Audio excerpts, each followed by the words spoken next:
George W. Bush, Jr. George W. Bush, Jr. was inaugurated as the 43rd President of the United States on January 20th, 2001. Of course, people knew that he was the son of the 41st President, George H. W. Bush. He had also been governor of Texas since 1994. However, aside from this, he was not very well known outside of Texas. Why then did so many people want him to run for president in 2000? Many Republicans thought that the Democrats could be defeated in 2000, but they themselves lacked a candidate with strong appeal. As the election approached, leading Republicans worried about whom to support. Some of the most powerful Republicans were state governors. They began to look around at each other for a possible candidate. Most eyes turned to George W. Bush, the governor of Texas. In November 1998, Bush was re-elected as governor by an impressive margin. By now, Bush was the leading Republican candidate in the polls. Of course, one advantage that Governor Bush had was a familiar name. In fact, when he did well in some early polls, it is likely that some people really voted for his father. They thought that George H. W. Bush was running again. The Bush family was able to swing a lot of support to George W. It also helped that his brother Jeb was now governor of Florida.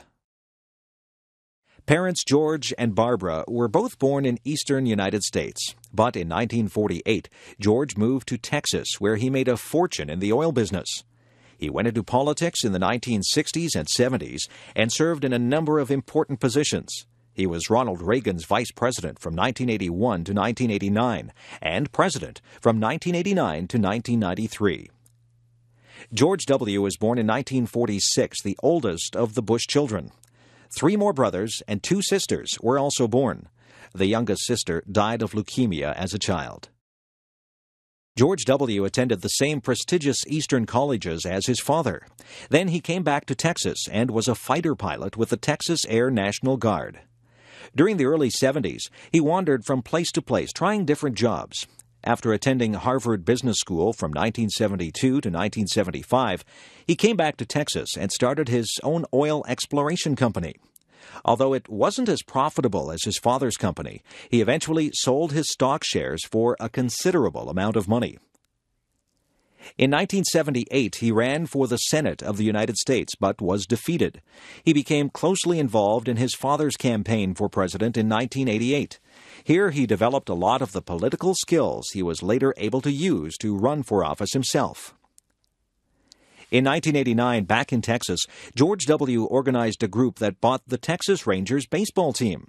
He later sold the team in 1998 and made a $14 million profit. In 1994, he surprised the political world by defeating the incumbent governor of Texas.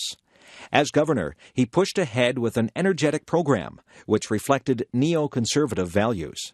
However, George W. did not appear as an ideologist to people. Even his opponents were willing to work with him. When he ran for president in 2000, Bush described himself as a compassionate conservative. Only time will tell how successful Bush will be as U.S. president.